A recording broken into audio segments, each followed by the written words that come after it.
여러분들은 긍정의 힘이라는 책을 읽어보신 적이 있습니까? 2000년 초반에 한국 교회에 소개된 베스트셀러 중에 긍정의 힘, 또 긍정의 힘을 편찬한 이 저자가 잘 되는 나, 그리고 잘 되는 나의 후속편으로 더 잘 되는 나라는 책을 내었습니다. 당시 한국 교회에서 선풍적인 인기를 얻었던 기억이 있습니다. 그 책에서 저자가 주장하는 내용은 이것입니다. 인간이 긍정적인 사고와 낙관적인 성격을 잘 개발을 하면 성공할 수 있다라는 내용이었습니다. 그런 가르침에 모두가 다 입을 벌리고 그런 풍토가 당시 교회 안에도 만연했습니다. 그래서 이 책으로 만들어진 성경 공부 교재도 나오게 되어서 교회 안에서 나누었던 기억이 있습니다. 저자는 이 책에서 긍정적인 자아를 회복하는 것이 마치 기독교의 본질인 것처럼 이야기를 합니다. 그런데 엄밀히 말하면 이것은 복음의 본질을 왜곡하는 것이고 사람들을 혼란하게 만드는 것이라 생각을 해서 당시 제가 지도하고 있던 청년들에게 각별히 주의를 시켰습니다. 다시 말해 이 책의 내용은 다분히 심리학적이고 또 자기 체면의 힘을 강조하는데 이런 주장은 성경 어디에도 찾아볼 수가 없습니다. 요즘 현대인들이 기독교의 본질이 되는 하나님의 말씀을 멀리하는 경향이 있는 것 같습니다. 그래서 교회는 어쩌면 당근만 좋아하는 어린아이처럼 나를 기분 좋게 하는 말, 내 기분에 맞는 말만 드리려고 하는 것 같습니다. 그런데 저는 저와 여러분들에게 한번 묻고 싶습니다. 우리가 장차 하나님의 심판대 앞에 서게 될 것입니다.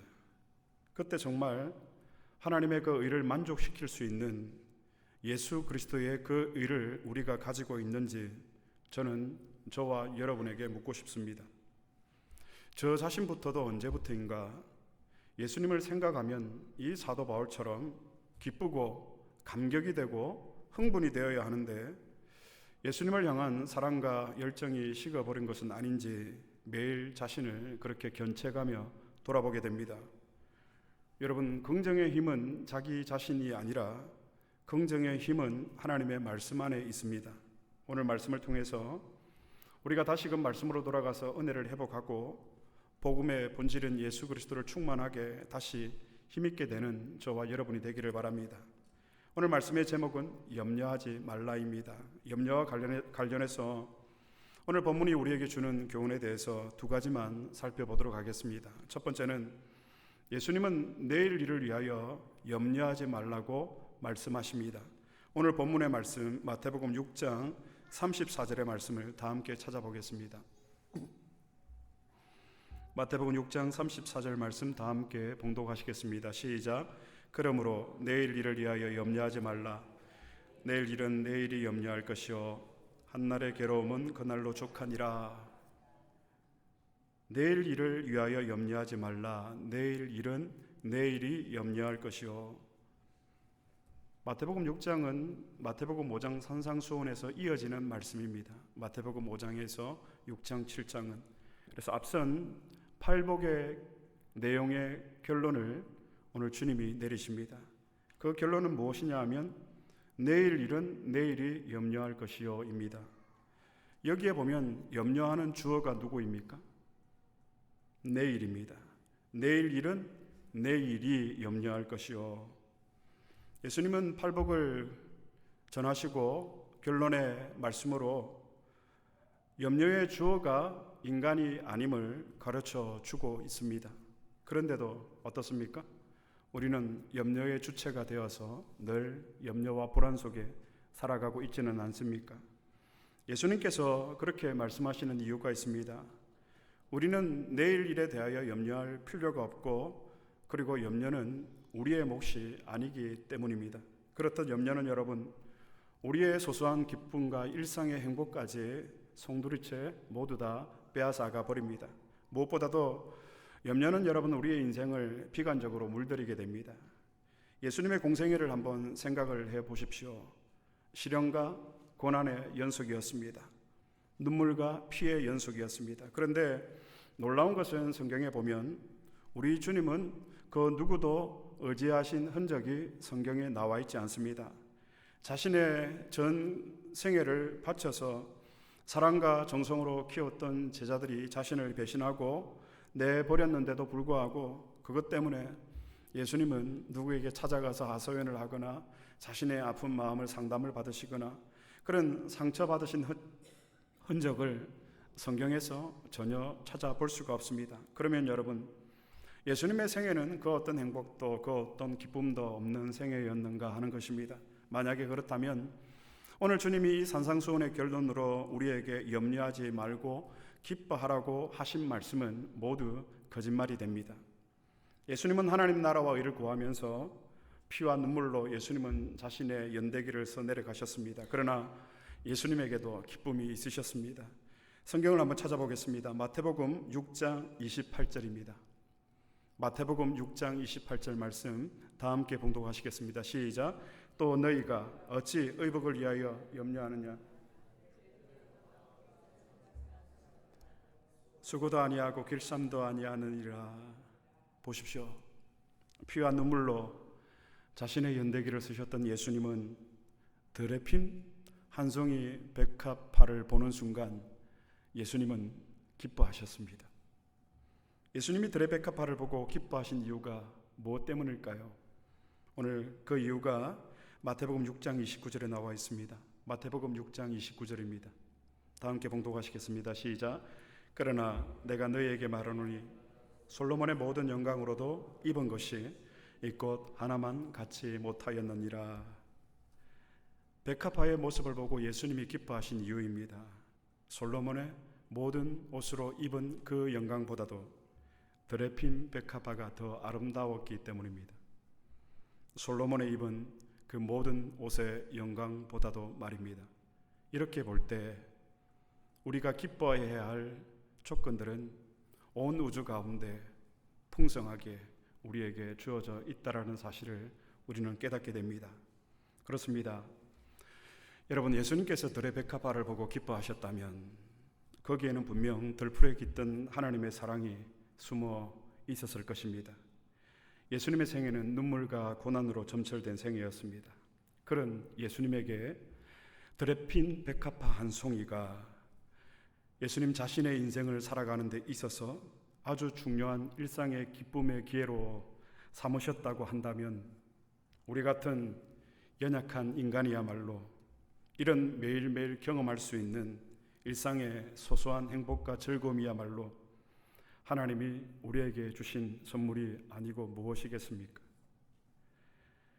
이번 한 주 새벽 예배를 마치고 교회당을 나갈 때에 교회당 잔디밭에서 뛰어노는 3마리 토끼를 보았습니다. 2마리가 뒤엉켜 놀고 있는 건지 싸우고 있는 건지 제가 볼 때는 한 여인을 두고 한 여인이 아니네요. 암컷 1마리를 두고 수컷 2마리가 싸우고 있는 건 아닌지 여러분과 나눌 주일의 말씀을 준비하면서 그것을 보는 순간 저는 너무 행복했습니다. 너무 기뻤습니다. 그 녀석들이 사흘 정도 계속해서 교회당 마당에서 놀았습니다. 우리에게 주어지는 이러한 소소한 즐거움과 행복이야말로 하나님이 우리에게 주신 선물이라는 것입니다. 그런데 여러분, 염려라는 놈은 우리의 모든 행복과 기쁨을 다 빼앗아 가버립니다. 오늘의 작은 결론은 이것입니다. 그러므로 내일을 위한 염려로 오늘을 물들이며 살지 마시기를 축복합니다. 지금 내일 염려가 나에게 있다면 오늘 말씀을 통해서 내일의 염려는 우리의 몫이 아닙니다. 내가 주체가 되어서 해결할 수 있는 문제도 아닙니다. 그 내일의 염려를 다 하나님께 맡기고 하나님을 의지하시고 이 시간에 내려놓으시기를 축복합니다. 팔복을 가르치신 후에 주님은 우리들에게 내일 일을 위하여 염려하지 말아야 한다라고 결론적으로 가르치고 있습니다. 그렇습니다. 내일은 내일이 염려할 것이요. 이 말의 의미는 여러분 또한 내일은 우리에게 속한 시간이 아니라고 주님은 가르쳐 주고 있습니다. 내일이라는 이 시간을 우리가 원한다고 하더라도 우리가 가질 수 있는 시간이 결코 아닙니다. 그렇지 않습니까, 여러분? 내일이 우리에게 주어질 것이라고 누가 장담할 수가 있겠습니까? 내일은 오직 하나님께 속한 시간입니다. 그러므로 내일 일은 내일이 염려하게 여러분 내버려 두시기를 바랍니다. 그러니 오늘 하루 기뻐하시고 오늘 하루 최선을 다해서 사시기를 바랍니다. 그리고 하나님 앞에서 누릴 수 있는 모든 것들을 누리고 사랑하며 즐기시기를 바랍니다. 이런 사람이 팔복이 말하고 있는 지혜로운 사람입니다. 두 번째, 오늘 이 본문의 염려와 관련해서 우리에게 가르쳐 주시는 진리는 인생에는 괴로움이 있다라는 사실입니다. 예수님도 인생의 괴로움을 인정하셨습니다. 여러분, 인생이 고달프시죠? 인생이 괴로우시죠? 우리 학생들도 젊은이들도 인생이 힘들죠. 예수님도 이런 인생의 어려움과 괴로움을 인정하셨습니다. 오늘 본문 마태복음 6장 34절의 말씀 다시 한번 찾아보겠습니다. 다 함께 봉독하시겠습니다. 시작. 그러므로 내일을 위하여 염려하지 말라. 내일 일은 내일이 염려할 것이요 한날의 괴로움은 그날로 족하니라. 오늘 34절 하반절에 보면 한날의 괴로움은 그날로 족하니라. 이 말씀에 우리가 주목을 해야 됩니다. 예수님은 인생의 괴로움에 있다라는 사실을 누구보다도 더 잘 알고 계셨습니다. 그렇듯 여러분, 우리의 인생의 현실은 선한 것만 있지 않고 또 악한 것만 있지도 않은 것 같습니다. 공정하게 말해서 어쩌면 우리가 살아가는 인생에는 선과 악, 그리고 즐거움과 괴로움, 기쁨과 슬픔, 좋은 일과 나쁜 일들이 공존하면서 서로 함께 섞여 있는 것 같습니다. 그래서 인생에 좋은 일만 일어날 것이라는 이런 긍정의 힘, 낙관주의는 언제나 나쁜 일만 일어날 것이라는 그 비관주의만큼 현실적이지도 않고, 그리고 우리에게 이런 긍정의 힘과 낙관주의는 별로 도움이 되지가 않습니다. 여러분, 낙관주의가 무엇입니까? 분명히 나쁜 일들이 있는데도 불구하고 애써서 그것을 외면하는 거예요. 그래서 한국의 모 교회 지도자는 이런 기도를 드립니다. 우리는 이미 승리했습니다. 우리는 이미 이겼습니다. 늘 그런 기도로 사람들을 선동을 합니다. 저는 한번 묻고 싶습니다. 무엇을 이기셨습니까? 무엇을 승리하셨습니까? 분명히 나쁜 일들이 있음에도 불구하고 애써서 그것을 외면하는 것이죠. 좋은 것들만 서로 연결을 시키는 것이죠. 과거의 좋은 일들을 기억을 해서 지금도 좋은 일이 일어나고 있고 앞으로도 좋은 일만 일어날 것이라는 생각입니다. 표면적으로 보면 이 낙관주의는 굉장히 근사해 보입니다. 또 사실 이런 사람들이, 긍정적이고 낙관주의적인 낙천적인 사람들이 인생의 문제들을 잘 헤쳐나가기도 합니다. 그러나 성경은 낙관주의를 말하거나 긍정의 힘을 조장하지 않습니다. 그런 의미에서 낙관주의는 여러분 사실이 아닙니다. 반대로 비관주의는 또 무엇입니까? 정신분석학자들에 따르면 비관주의자들은 나쁜 기억들을 계속 붙들고 산다고 합니다. 일상에 그런 행복과 좋은 일들이 분명히 있는데도 불구하고 내 기억은, 그런 좋은 기억들은 붙들려고 하지 않는다라는 거예요. 그래서 계속해서 나쁜 기억만 붙들고 살아간다라는 것입니다. 비관주의자들이. 그래서 비관주의는 나쁜 일들을 끊임없이 기억하고 그것을 또 메모리해서 인생의 기다란 연계를 만들어내죠. 그러니까 나에게 이런 나쁜 일들이 과거에 일어났기 때문에 지금도 나쁜 일이 일어나고 있고 앞으로도 나쁜 일들이 일어날 것이기 때문에 내 인생에는 아무런 낙이 기쁨이 없다라는 것입니다. 여러분 생각에는 어느 편이 더 좋을 것 같습니까? 낙관주의와 비관주의에서 말입니다. 사실 두 쪽 다 인생에 있어서는 저는 합리적이고 그리고 공정한 생각은 아니라고 생각이 됩니다. 왜냐하면 낙관주의는 인생을 너무 가볍게 만드는 경향이 있는 것 같습니다. 걱정하지 마라, 된다, 해결된다, 잘 될 것이다. 또 비관주의는 여러분 무엇인가 해보려고 하는 그런 사람들의 힘을 빼놓는 허무주의를 조장하는 것 같습니다. 그러므로 낙관주의와 비관주의는 우리가 신앙생활을 하는 데 있어서도 마찬가지입니다. 우리에게 아무런 도움이 되지 못합니다. 그렇다면 우리 그리스도인들은 어떻게 사는 것이 합리적이고 공정한 것일까? 우리가 한번 생각을 해보았으면 좋겠습니다. 우리에게 공정한 것은 이것입니다. 우리에게 합리적인 것은 이것입니다. 우리에게는 좋은 일과 나쁜 일이, 그리고 선과 악이 서로 섞여서 일어나고 있는 현실을 있는 그대로 우리가 받아들이며 사는 것입니다. 이것이 본문에서 우리에게 주는 교훈이기도 합니다. 내일 일은 내일이 염려할 것이요 한날의 괴로움은 그날로 족하다. 그러므로 하나님의 자녀된 우리는 어떤 상황 속에서도 여러분 흔들리지 않는 주체로 살아갈 수 있는 이 프라우드가, 이 아이덴티티가 여러분, 저와 여러분에게는 있어야 되는 것입니다. 우리 모두는 행복을 추구합니다. 그렇지 않습니까? 그런데 우리가 원하는 이 행복, 우리가 원하는 이 기쁨, 주체 없이는 여러분 우리가 찾을 수 없는 것입니다. 주체가 없는데 행복이 어떻게 생겨나고 만들어질 수가 있겠습니까? 우리가 추구하는 가치도 마찬가지입니다. 그 행복을 추구하는 가치, 주체가 없는데 무슨 가치를 우리가 추구할 수가 있겠느냐라는 말입니다. 오늘 우리에게 결국 여러분, 저와 여러분 우리의 인생에 있어서 가장 중요한 것은 나 자신이 인생의 주체가 되는 거예요. 다른 사람의 인생을 살아도 여러분 우리가 이렇게 살아서는 안 될 거예요. 그런데 단 한 번뿐인 이 삶의 기회들을 하나님께서 우리에게 주셨는데 이런 시간들을 우리가 염려 가운데서 살아야 되겠습니까? 아무런 주체성 없이 이 사람이 이리 끌면 이리로 끌리고 저 사람이 저리 끌면 저리로 끌려가는 그런 주체성이 없는 인생이 되어야 되겠느냐라는 말입니다. 그러면 여러분, 우리가 먼저 인생의 주체가 되려면 우리가 하나님을 사랑하고 그 하나님의 사랑을 우리가 충분히 받을 때 우리는 가장 행복하고 가치 있는 존재가 될 수 있다고 성경은 가르치고 있습니다. 그러므로 여러분, 염려하지 말라라는 오늘 말씀의 제목을 가지고 우리가 이번 한 주뿐만이 아니라 앞으로 우리의 인생 가운데 염려하지 않는 인생으로 살기 위해서 가장 중요한 일 가운데 하나는 현실에 굴복당하지 않는 거예요. 다시 말해서 나 자신의 인생에 무슨 일이 일어날지, 여러분 또 그 일들이 나에게 어떤 공격을 가할지 미리 준비하며 사는 지혜가 우리 모두에게는 필요합니다. 그렇게 나에게 일어나는 모든 일들은 내가 예상할 수 있는 일들이어야 하고요, 여러분.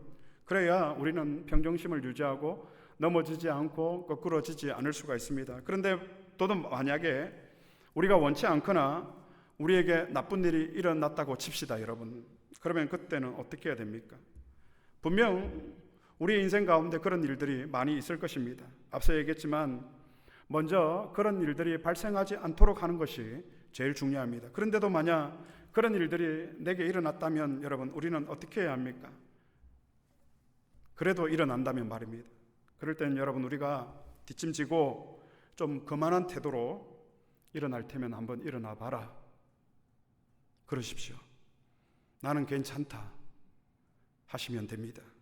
어차피 여러분, 우리가 피투성이로 왔다가 아침 안개와 같이 잠시 잠깐 이 인생을 살다가 가는 인생일 텐데, 또 우리가 살면서 여러분 너무 힘들어서 죽고 싶다라는 얘기를 얼마나 수없이 많이 했습니까?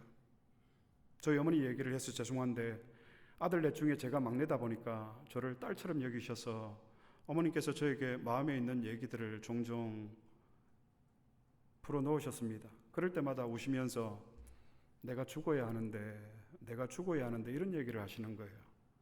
제가 20대 때 이때 생각을 해보면 그 얘기는 무엇이냐면 정말 죽어야 한다라는 말이 아니라 인생이 너무 힘들었다 아들아, 이 얘기를 저에게 하시고 싶었던 것이었죠. 근데 그때 저는 그 어머니의 마음을 헤아리지 못했습니다. 문을 박차고 나가버리는 경우가 많았습니다. 그렇게 어머니는 내가 죽어야 하는데 지난번에 보셨지만 그런 분도 그런 얘기를 하시더라고요. 우리가 살면서 힘든 상황을 만나서 우리가 죽고 싶다라는 얘기들을 얼마나 수없이 많이 했습니까? 이건 부끄러운 얘기가 아닙니다. 이것이 우리의 현실 아니겠습니까? 에레미야도 욥도 자신의 출생, 자신의 생일을 한탄하고 원망하지 않았습니까? 그렇다면 우리이겠습니까? 그런데도 여러분, 그 불행한 일이 일어나면 이제 일어나라고 하십시오. 나는 하나도 안 무섭다. 그냥 뒷짐지고 깔보듯이 여러분 무시하시기를 바랍니다. 오늘 말씀이 우리에게 주는 교훈입니다. 제가 여러분에게 긍정적인 힘을, 그리고 낙관적으로 살아가라는 부탁을 드리는 것은 결코 아닙니다. 내일 일은 내일이 염려할 것이요 한날의 괴로움은 그날의 족하니라. 이 말씀이 우리에게 주는 교훈이죠. 그래서 여러분, 어차피 우리에게 죽음이란 무엇입니까? 공간의 이동 아닙니까? 이 세상에서 저 세상으로 이동하는 공간의 이동, 마치 교통수단과 같은 것이 여러분 우리에게 죽음이 아닙니까? 그런데 언제 또 어떻게 일어날지 모르는, 실제 또 일어날지도 안 일어날지도 모르는 거일 때문에 우리가 염려하고 주눅들 필요가 무엇이 있느냐라는 말입니다. 그런데도 여러분들은 내일 일을 염려하시겠습니까? 그러지 마십시오. 팔복의 사람은 다른 것이 아닙니다. 하나님의 말씀대로 어린아이처럼 내일 일은 내일을 염려한다고 하네, 한날의 괴로움은 그날로 족하다고 하네, 나는 이제 내일 일은 염려하지 않겠어 라고 살아가는 사람, 어린아이처럼 순전하게 하나님의 말씀대로 그 사람이 팔복의 사람인 것입니다. 그래서 여러분, 우리가 그런 염려하고 주눅들어서 오늘 우리가 누려야 할 그런 기쁨과 행복 누리지도 못하고 그렇게 불행하게 살아가는 인생이, 그게 주님이 주신 우리의 이 땅의 인생이라고 여러분 말할 수가 있겠습니까? 우리의 자녀들에게 인생은 힘든 거야, 어려운 거야, 이렇게만 여러분 설명하시겠습니까? 그러니 여러분 주눅들지 마십시오. 비굴하지도 마시고 좀 속된 말로 쫄지도 마십시오. 최근에 출간되어 인기를 끌었던 아주 재미있는 책이 있습니다. 죽고 싶지만 떡볶이는 먹고 싶어. 죽고 싶지만 떡볶이는 먹고 싶어. 10년 넘게 이 책의 저자가 우울증을 앓고 또 불안장애를 겪은 저자가 12주간 그 병원 정신과 의사와 나눈 그 대화를 책으로 엮은 내용입니다. 죽고 싶지만 떡볶이는 먹고 싶어. 책의 내용에 보면 사람들이 겉보기에는 다 멀쩡하다고 합니다. 그런데 속이 골마 있는 사람이 많다라는 거예요. 그리고 그 불안과 염려 속에서 하루하루를 버티고 있는 사람들에게 근본적인 그 해결책을 찾기 위해서 제일 먼저 저자는 내 안에 있는 자신의 소리에 귀를 기울여 보십시오 라고 이야기를 합니다. 내 안에 있는 자신의 소리에 귀를 기울이십시오. 그런데 우리는 내 안에 있는 이 자신의 정체성에 대한 소리에 귀를 기울이기보다는 다른 사람의 말에 귀를 기울이게 되죠. 또 그 말들에 의해서 우리가 영향을 받고 살아가는 것이죠. 여러분, 예수 믿는 사람과 예수 믿지 않는 사람의 차이가 뭘까요? 말씀대로 사는 사람, 그 말씀에 따라서 살아가는 것, 이것이 차이가 아니겠습니까? 지난 시카고 50대 제가 청년들에게 조금 편안하게 설교를 했습니다. 그 내용 중에 제가 미국에서 가는 곳마다 제 인생을 막으시는 하나님을 참 많이 원망했습니다. 미국 온 지 2년이 지난 후에 플로리다에 사역지를 가려고 했는데 하나님 막으셨고, 또 1년이 지나고 솔직히 시카고 모 교회에서도 청빙이 들어왔는데 그것도 하나님이 막으셨습니다. 아니, 지원 자체를 하지를 못했습니다. 그래서 미국에서 여러분, 제가 생각할 때 제 인생은 가는 길마다 꼬였고 내 뜻대로 되는 것은 아무것도 없구나, 그런 생각을 가지고 있었습니다. 그러나 지금 여러분들에게 이런 얘기를 하면서 얼마나 가슴이 벅차 오르는지 모릅니다. 내 인생을 꼬이게 하신 하나님을 이제 저는 찬양합니다. 내 길을 막으신 하나님을 찬송합니다. 만약에 내가 내 힘으로 내 인생의 길을 찾았다면 지금보다 더 나은 인생의 길을 찾을 수 있었을까? 아니요, 저는 장담할 수가 없습니다. 그러지 못했을 거라고 생각을 합니다. 그래서 지금 저는 꼬인 대로 사는 것이 너무 행복합니다.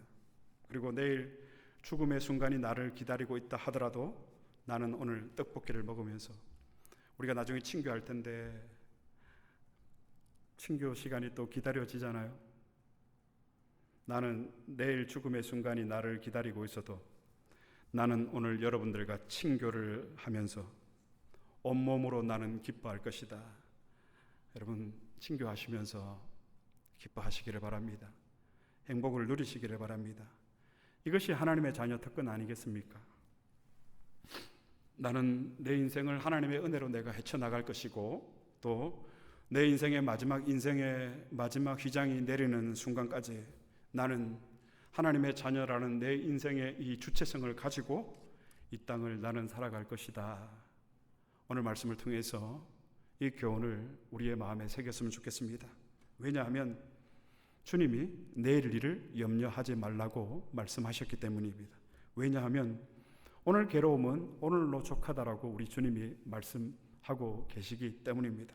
그러니 제발 내일 일로 염려하지 마시기를 축복합니다. 말씀을 맺겠습니다. 산상수훈이 끝나는 아주 중요한 결론 부분에서 예수님이 아주 중요한 언급을 하십니다. 성경을 한번 찾아보겠습니다. 마태복음 7장 24절입니다. 마태복음 7장 24절 말씀 다 같이 봉독하시겠습니다. 시작. 그러므로 누구든지 나의 이 말을 듣고 행하는 자는 그 집을 반석 위에 지은 지혜로운 사람 같으리니. 아멘. 그러므로 누구든지 나의 이 말을 듣고, 이 말이 어떤 말일까요? 마태복음 5장에 나오는 산상수훈의 말씀이에요. 오늘 우리가 좀 더 큰 의미로 해석을 하자면 하나님의 말씀이라고 우리가 할 수가 있겠죠. 나의 이 말을 듣고 순종하고 행하는 자는 그 집을 무엇 위에? 반석 위에 지은 지혜로운 사람 같으리니. 여러분, 반석 위에 집을 지은 사람은 긍정의 사람일까요? 비관의 사람일까요? 긍정의 사람도 비관의 사람도 낙관주의자도 비관주의자도 아닙니다. 여기서 반석은 예수님을 가리킵니다. 좀 더 구체적으로 예수님이 가르치신 이 말씀을 의미합니다. 즉, 예수님의 말씀대로 순종하며 사는 사람은 그의 삶의 견고한 반석, 기반을 갖게 될 것이다. 이게 우리의 아이덴티티예요, 여러분. 예수 그리스도를 토대로 세워지는 인생, 그 반석 위에 집을 짓는 지혜로운 인생, 결국 우리 주님이 우리의 인생의 반석, 토대, 기반이라는 사실입니다. 이 주님과의 관계 안에서만 여러분 우리는 한 번뿐인 이 인생을 염려하지 않고 어떻게 살아가야 하는지를 깨닫게 되어집니다. 그러므로 하나님 자녀의 최고의 복은 여러분 다른 것이 아닙니다. 주님을 나의 반석 삼아서 그 주님의 말씀을 나의 반석 삼아서 사는 것입니다. 어떤 지경에도 흔들리지 않는 그런 반석, 삶의 토대, 삶의 기반, 그 삶의 근원과 목표, 또 정의와 불의를 판단할 수 있는 근거를 가지고 산다면 우리는 여러분 어떤 일에도 염려하지 않을 수 있을 것입니다. 그러니 내일 일을 위하여 염려하지 마시기 바랍니다. 그리고 오늘 괴로운 일이 있으면 그냥 그 괴로운 일이 있는 대로 사시기 바랍니다. 고통 속에서 여러분 아파하고 괴로워하는 것은 짐승들도 동물들도 하는 일입니다. 그러나 하나님의 형상을 닮은 우리 인간이 이 고통의 시간에서 찾아내야 하는 것은 무엇입니까? 나의 인생의 전체를 연결하는 것이 무엇인지, 곧 나의 존재의 이유와 목적이 무엇인지, 내가 어디로부터 와서 어디로 가고 있는지, 나의 인생의 종착지는 어디인지, 나에게 영원한 삶은 무엇인지, 이 고통 속에서 이 인생의 전체를 연결하는 그 참된 의미를 우리가 찾아가야 하는 것입니다. 언젠가 여러분 하나님의 말씀들이 우리에게 퍼즐처럼 맞춰질 때가 있을 거예요. 오늘 이 시간이 지나면 마태복음 6장 34절의 말씀이 잊혀질 분도 계시겠지만 내일 일은 내일이 염려할 것이요 한날의 괴로움은 그날로 족하다. 이 말씀이 성령께서 우리의 마음 가운데서 살아 역사하시게 되면 여러분 우리는 내일 염려 때문에 주눅들지 않을 수가 있습니다. 그러니 여러분 오늘 하루를 즐겁고 행복하고 기쁘게 살아갈 수 있는 우리에게 주신 그 하나님의 은혜의 시간들을 결코 놓치지 마시기를 바랍니다. 그리고 여러분 내일 예기치 못한 내 인생에 그런 고난이나 어려움이 찾아올지라도 여러분 뒷짐지시고 올 테면 오라 깔보고 무시하십시오. 그리고 살아있는 오늘을 여러분 기뻐하시기를 바랍니다. 제발 부탁드립니다. 염려에 사로잡히지 마십시오. 여러분을 사랑하시는 하나님은 들풀도 입히시고 먹이시는 하나님이십니다. 하물며 여러분이겠습니까? 그 하나님이 여러분들을 매 순간마다 돌보고 계십니다. 그러니 그 하나님을 의지하고 그 하나님을 의지함으로 우리의 일상의 소소한 행복과 기쁨 속에서 사는 저와 여러분이 되기를 그리스도 이름으로 축복합니다.